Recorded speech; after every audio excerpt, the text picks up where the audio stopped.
I'm going to show you how to make chocolate panettone from scratch using conventional yeast, not the traditional sourdough method. This takes probably half the time that the original recipe actually takes. Let's get into it. Let's start by preparing our biga. To a container, add 60 milliliters, a quarter cup of warm milk. Add in 1 packet, 7 grams or 0.25 ounces of active dry yeast, 7 grams, 1 teaspoon of honey, and 60 grams, half a cup of bread flour. Mix that all together to combine into a thick paste. Make sure you have no lumps of flour in your mix. And when it's all nicely combined, try and spread it into a single layer.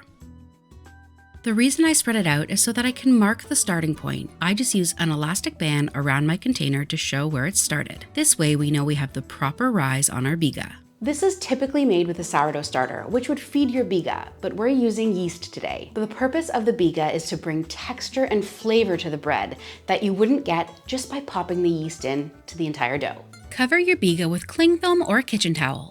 Let this sit at room temperature until it's doubled in size, about 1 to 2 hours. You can see how our biga has almost tripled in size in the 1.5 hours that I've left it. Add your biga to a large mixing bowl. You can see it's still really stiff, which is going to add a beautiful texture to our panettone. To the bowl, add 80 milliliters, 1/3 a cup of water, and 400 grams, 3¼ cups of bread flour. You can do this by hand or with a dough whisk or a spoon, but it's much easier to do with a mixer. I'm using my dough hook attachment because it gently brings the dough together and kneads it.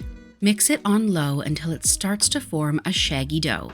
Next, we'll add in 4 eggs, one at a time. You want to make sure each egg is fully incorporated into the dough before adding the next. You can see the dough is much looser now. You want to let this knead on medium-low for about 10 minutes.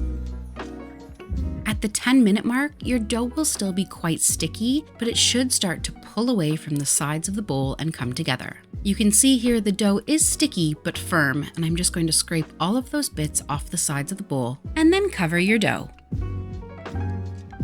Now that your second stage of the dough is done, you want this to double as well, another 1 to 2 hours.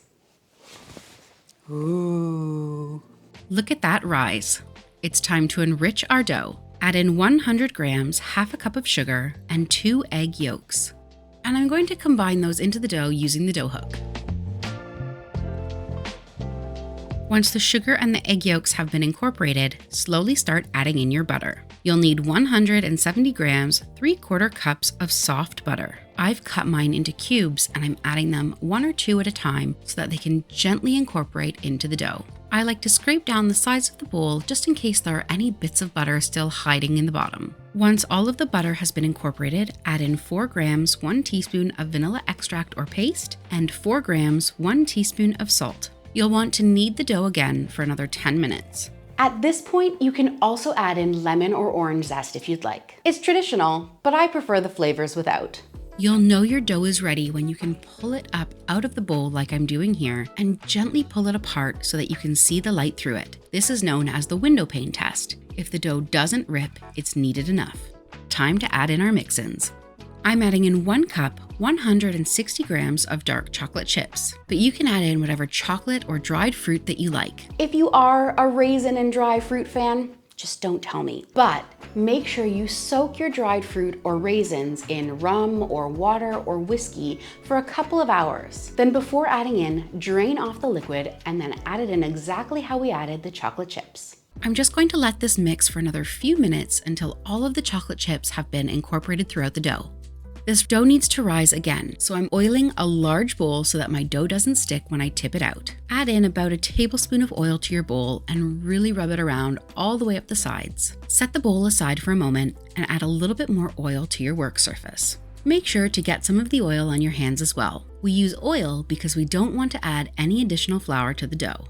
Turn your dough out onto your oiled work surface and give it a few folds. This helps to create tension and allow the panettone to spring up in the oven. Just fold the dough over itself a few times and then pull it across the counter to create a little bit of that tension on the top of the dough. And if any little chocolate chips have escaped, just pop them back in. Place the dough into your oiled bowl to rise. You've finally finished your third stage of the dough. This now needs to rest for 4 to 6 hours before refrigerating overnight. So cover it up and set it aside in a warm, draft-free place. Look how beautifully the dough has risen. We're now going to let it rest in the fridge overnight.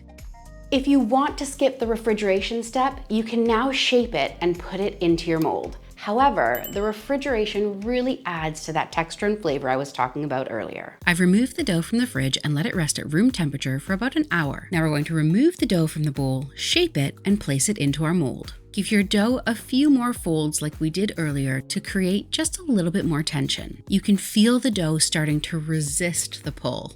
Now using the tension on the work surface, we're going to roll it towards us to form our ball. This will create a tightness on the top of the dough that makes the dough spring up in the oven. This recipe makes 1 kilogram panettone, so make sure that your mold is the right size. You can find them in Italian specialty stores or online. Place the dough into the mold and then cover it and let it rest for 3 more hours. You'll know it's risen when you have about 1 inch remaining at the top of your mold.